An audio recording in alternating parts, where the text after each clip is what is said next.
Look at that sunshine right there. Makes people happier. Even just walking out when people are loose to clothes because the weather does actually dictate what you can wear and you're not too cold in the morning, not too hot in the afternoon. Beautiful.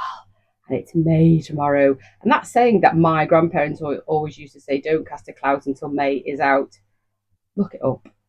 Ask AI, ask Google. I don't really know what it means, but I do. Well, I don't understand the phrase. Wording mean don't wear summer clothes until May is gone and then summer comes in. But this week, I've got a summer dress on. Come on. The weather is beautiful, but it also dictates how you use local businesses. And what I find is, and depending what how your mindset is, whether, for example, you would generally go to, I don't know, an exercise class, for example, and then you would do that every week, and then all of a sudden, the sun's out and a glass of wine pulls you into the garden instead of putting your outfit on and going to your exercise class. We do see that, or people then go to the public. So actually, you change local businesses that you're using. The one thing that's just mad at the minute in this beautiful weather, which I'm seeing outside my office, is the abundance and the swarm of green fly everywhere. My friend mentioned it on Saturday. I was like, not over on this estate. Now, boy, they're just everywhere, all on your windscreen, all splattered, making your car beautiful. And now I can see it's just a swarm. And somebody must know because I don't know what the answer is. But there's lots. Anywho, so just be mindful when the weather is out, when you change your mind over what you want to do, and that's entirely up to you. Is your prerogative to make that decision. But just sometimes feel like, for example, and it is an example, if you generally go somewhere every week and then the weather says, oh no, it's good pub instead, you are transferring your money to just another local independent place. But just be mindful, it does have an impact on our local businesses, even in the winter when people decide not to go. Our website has had a few hiccups over the last week. It has had a little update, which what we were seeing is on the garforth news and live board, everything was a bit squished up and there was no content, just imagery. That's now been fixed. I love it, especially because Facebook has also had its issues since they've done a lovely update with regards to how you see and what you see in your notifications. One being reels in Facebook and one being sponsored ads. So as soon as Facebook decides to make a change, an upgrade, I want to know who their testers are, and they say yes, everything's fine, because it's not. So if you, as a business page, are not receiving notifications, I don't know what it's like on personal Facebook page because I don't use my personal Facebook page. I don't know what that's like with regard to notifications from people that you follow, but from a business perspective, it's a bit of a nightmare. So what I'm going to do, and what you also can do, is look in your news feed where you will just see things general, more so things that are suggested. You can go into your settings and change what you see, or what they suggest or push on your news feed. But you can see the pages that you follow in there. It just takes a bit of scrolling, and then you can like and share and comment or whatever until they fix it. I've put in a couple of help desk queries. It could fix soon. They never come and say. They never mention it. They just hide after they've created a problem, and then all of a sudden it's fixed. And that could be a couple of days or a couple of weeks or even months before that works, which is always pleasing to someone who runs digital marketing. It's a beautiful thing.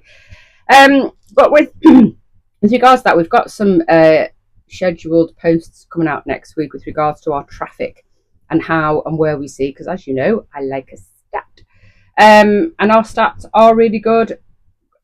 We get about 1,700 people coming to the website a month, but our monthly take on Facebook with regards to our views is approximately, they're averaging 98,000, and on Instagram 14,000. So it sort of gives me an indication as to where our social media presence is, age group, who's looking, who's wanting to know, gives me a bit of the demographic as to age group, female, male, all them things that I look into to see how we can engage with the right audience and who actually wants to know that information. So And obviously our app gets some traffic as well, but I need to get them stats off our web designer, which I don't have. But overall, looking at just them few stats in the month, 1,795,000 and 14,000, we do get a lot of people coming to see what's going on, which is nice to see, considering there's 15,152 people as of the 2021 census, not consensus, census in Garforth. And obviously with the Swellington area, it's 20,882. And then obviously we are not just about Garforth. Garforth is our hub where most of the shops are. And then we work with lots of businesses in other areas like Micklefield and Swellington and Aberford and Alton and Colton and Woodlesford and Ledston and Ledgham. Not just things on a high street, not just things in a block of shops, people working from home. So we do work with lots of people, and also because we've done that, we get a what much wider reach in and around Garforth and Kippax and Swellington and all them beautiful places. 5th of May, a lot of people is thinking, because it's been advertised on the television, that we are waiting for local elections. So if you're sit back going, oh, I'm a postal vote and nothing's arrived, it's because, if you don't know, you may know, but this is classed as Leeds City Council's fallow year, where it's something to do with every 4th year they don't vote or something, or have elections. I've no idea why that is. No idea. But at least it gives a year now for someone to come in and start to look at working with younger people with regards to local elections, so they deem it as important if they've just sort of settled here.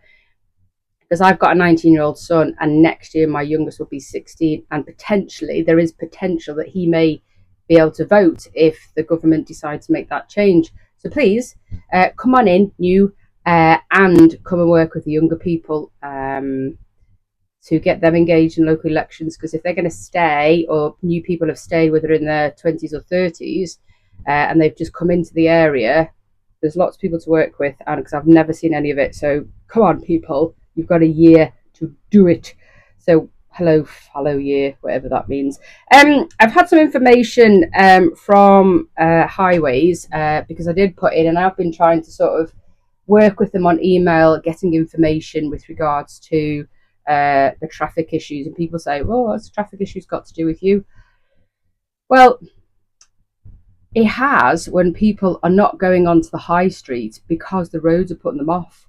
Now, there's 3 access ways into Main Street, or 4 actually if you count Barley Hill. Then you've got Lidget Lane, then you've got the top of Main Street off Wakefield and Aberford Road, and then obviously you've got Church Lane, which is the road of hell, as most people will say, whether I think you live there, or there's traffic issues, or there's buses, people walking. Apart from when the beautiful blossoms are out, actually getting up that puts people off coming to Main Street. So I make it my business. And also, as I've mentioned in the past, all the way from 2022, I asked the City Council in highways if they could put something like intermittent yellow lines. 1, it's cost effective, and 2, it could manage the traffic. So without digging into roads where the council don't have any money, how about put in intermittent yellow lines? Now, they said we needed a traffic regulations order, a TRO, and that takes time. Well, now it's come in, we've got it. But they have sent me some details, as I mentioned on the blog last month, and I have mentioned on here. I was waiting for some information to be sent, because this information on the lamppost in Main Street gave me nothing. So I went back, I went, hello, it's me again. Can you send me some information as to about what these changes are going to be? So they've come back this morning. There's going to be some changes, and I will put these on the blog on Friday, which is due on Friday for the first week in May. I will put the maps up that they've sent me so you can get an idea of where these yellow lines are going to be. They are not all the way up Nyland Road, as I can see from the map. They are more sort of harnessed towards school, which I absolutely get. Opposite Red Road, they've put some yellow lines on the corner where people are parking, because it does get congested at school times, but it still gets congested forever. So I want intermittent yellow lines through Nyland Road. And now we've got the TRO. Can we just put it in? Can we just buy another bag of paint, tin of paint, and I'll sponsor it. Now you've got the TRO in place, I'll sponsor it. The main deal's put intermittent yellow lines on Nylands and Church Lane and now Fairburn Drive, just so that we have people able to pass and the actual traffic gets managed. Now, I have asked that. The other yellow lines that are going on part is they're taking spaces away on Main Street, which makes perfect sense. So as you come out of Barley Hill Road, so you've got La Bella Vita on your left, that sort of obstruction on your right side in front of Technicolor, and the Chinatown there, Taste of China, sorry. There was 2 spaces there. They're going to get rid of them, which makes sense because it is actually a hazard when you're trying to pull out of Barley Hill Road. And the next one is, I think, in front of Budgeons by looking at the map. So before you turn left into Coupland Road. So obviously Coupland Road will probably have the same issues. So there's sensible yellow lines. But I'll wait to see. It took them a month to get back to me with regards to what's this post on the lamppost on Main Street? What does it mean? There's nothing in there. The QR code doesn't work, and nor does the website. Can you tell me what this means? It took them a month, and I know we're not the only change that's happening in Leeds. So we'll see. But I have asked, can you just put the intermittent yellow lines in? Tell me why you can't do it. It's a clever idea, if I don't mind saying so myself.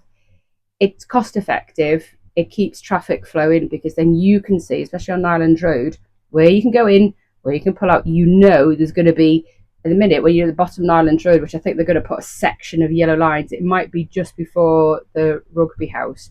I think it may be there, but I said I'll put it on the blog on Friday and you can have a look at the map and peruse yourself. Have a beautiful day. There's lots going on. We share it all. Have a fantastic bank holiday. Come on. It's actually meant to be all right. Even better. And use your local businesses wisely because they need you in all kinds of weather.